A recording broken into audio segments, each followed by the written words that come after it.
कोण म्हणतं देत नाही, मागण्या आमच्या हक्काच्या, मागण्या आमच्या हक्काच्या। गेल्या काही दिवसांपासून नाशिकमधील पंचवटी परिसरात पाणी पुरवठा कमी दाबाने होतोय। अनेक भागात रस्ते देखील नसल्याने अनेकदा आंदोलन करून देखील प्रश्न मार्गी लागत नाहीत। काही बिल्डरांच्या आणि अधिकाऱ्यांच्या फायद्यांसाठी वैयक्तिक पाण्याची लाईन आणि रस्ते करून देण्यात आले आहेत। खरं तर नाशिक शहराला पाणी पुरवठा करणारी धरणे 100% भरलेली आहेत। असं असून देखील अनेक भागात टँकर्सद्वारे पाण्याचा कृत्रिम तुतवडा भासून टँकर्स लॉबी पोहोचण्याचं काम महापालिका करीत आहे। ऐन सणांच्या दिवसांमध्ये हंडावर पाण्यासाठी महिलांना ओढे आणि नाले शोधत फिरावं लागत आहे।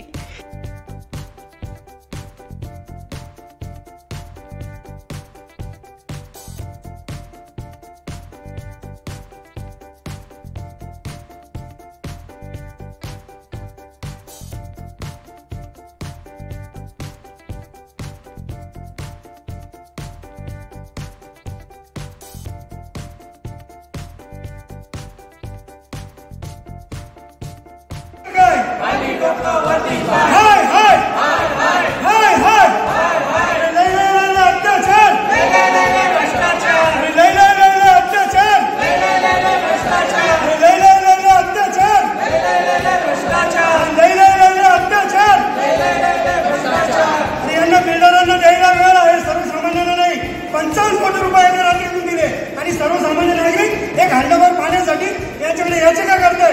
हे अधिकाऱ्याचे तोंड लपवून बोलतात, हे साहेबांचे पेस म्हणतात की आमच्याकडे वेळ नाही वेळी द्यायला आणि यांच्याकडे जाऊन त्यांच्याकडे जा आमचा फुटबॉल करून ठेवला। या अशा अधिकाऱ्यांचं करायचं काय? या मजूर अधिकाऱ्यांचं करायचं काय?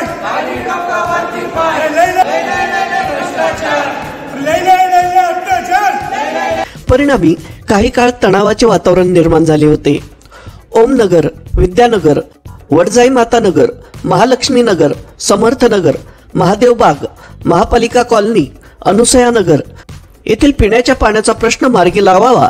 श्रीकृष्ण नगर, माणकर मळा, समर्थ नगर, महादेव बाग, सत्यदेव नगर, तांबेमळा या परिसरातील रस्ते त्वरित करण्यात यावेत। पंचवटी विभाग हा तीर्थक्षेत्र आणि पर्यटन स्थळ असल्यानं येथे आउटसोर्सिंगच्या सफाई कर्मचारी ठेवून सफाई करावी। हनुमानवाडी, मोरेमळा, मधुबन कॉलनी इथे स्पीड ब्रेकर टाकण्यात यावा अशा मागण्या यावेळी करण्यात आल्या। या मागण्यांचं निवेदन शहर अभियंता संजय अग्रवाल यांना देण्यात आलं।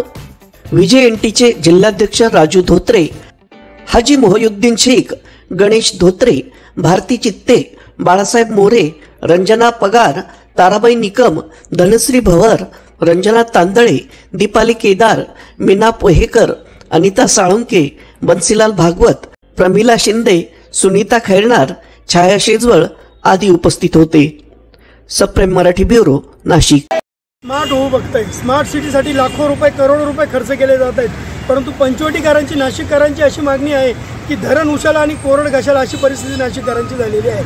आज जर आपण बघत असाल तर नाशिक शहरातील 100% धरणं पाणी, नाशिक शहराला पाणी पुरवठा करणारी धरणे 100% भरलेली असताना देखील आज अनेक भागामध्ये टँकर्सद्वारे पाणी पुरवठा केला जातो, ज्यामध्ये आपण जर बघितलं असं प्रभाग क्रमांक 4 आणि 6 इथे अतिशय गंभीर अशी परिस्थिती झालेली आहे, ज्यामध्ये विद्यानगर, ओमनगर, शांतीनगर, समर्थनगर असा काही भाग आहे, मनपा कॉलनी, त्याच पद्धतीने आपण जर बघितलं असेल तर तिकडे महाडा कॉलनी या भागामध्ये आज एक हंडाभर पाण्यासाठी सगळ्या महिलांना वनवर भटकावं लागत आहे। आज जर आपण इथे बघितलं असेल तिथं त्यांना एक तांब्याभर पाणी नाही, त्यामुळे कपडे धुण्यासाठी लांब जावं लागतं आहे।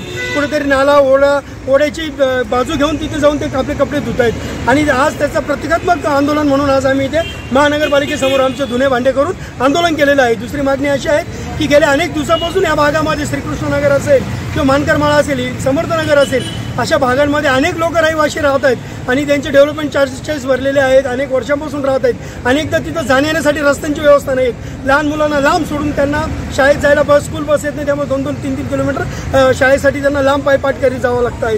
याकडे देखील या शासनाचं लक्ष नाही।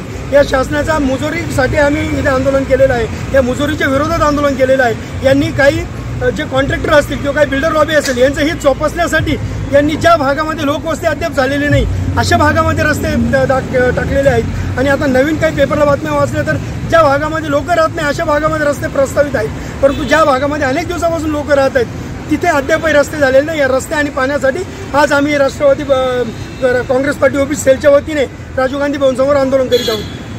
आणि मागण्या आमच्या हक्काच्या, नाही कुणाच्या बापाच्या. मागण्या निवासी आहे.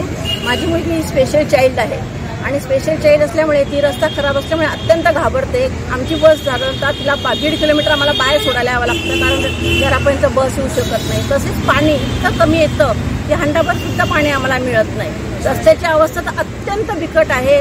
आम्ही जवळजवळ 3 ते 4 वर्षापासून इथे मागे लागलेलो आहे. ऑनलाईन कंप्लेंट करतो, आपोआप समस्या निराकरण म्हणजे डिलीट होऊन जातात. आंदोलनं झालेली, ढोलबजाव आंदोलन झालेलं आहे, बरेच आंदोलनं आम्ही केलेली आहेत, पण त्याचाही काही उपयोग होत नाही. आमच्याकडे कोणीही लक्ष देत नाही. तर कृपया करून सगळ्यांनी आमच्याकडे लक्ष द्यावं. आयुक्तांनी, एक आयुक्त मॅडम होत्या, त्यांनी आम्हाला शब्द दिला होता की आम्ही तुमच्याकडे येऊन तुमच्या रस्त्याची पाहणी करू, परंतु कोण लवकरात लवकर रस्ते करू, परंतु कोणी आमच्याकडे आलं नाही. कारण त्या मॅडमची बदली झाली, त्यानंतर अधिकारी बदलले गेले आणि आमच्याकडे दुर्लक्ष करण्यात आलं. कोण म्हणतं देत नाही. मागण्या आमच्या हक्काच्या, मागण्या आमच्या हक्काच्या. अरे मुजोर अधिकाऱ्यांचं कळायचं काय.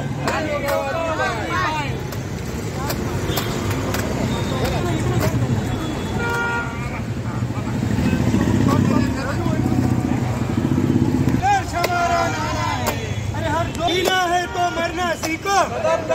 भ्रष्टाचार अत्याचार मरना सीखो. मागण्या आमच्या हक्काच्या, मागण्या आमच्या, मागण्या आमच्या हक्काच्या. कोण म्हणतं देत नाही, घेतल्याशिवाय राहत नाही. टक्कर में संघर्ष राहणार आहे. जोर जुलूम की टक्कर में संघर्ष मरना सीखो, कदम कदम पे लढना सीखो. अरे जीना है तो सीखो. कोण म्हणतं देत नाही, घेतल्याशिवाय राहत नाही.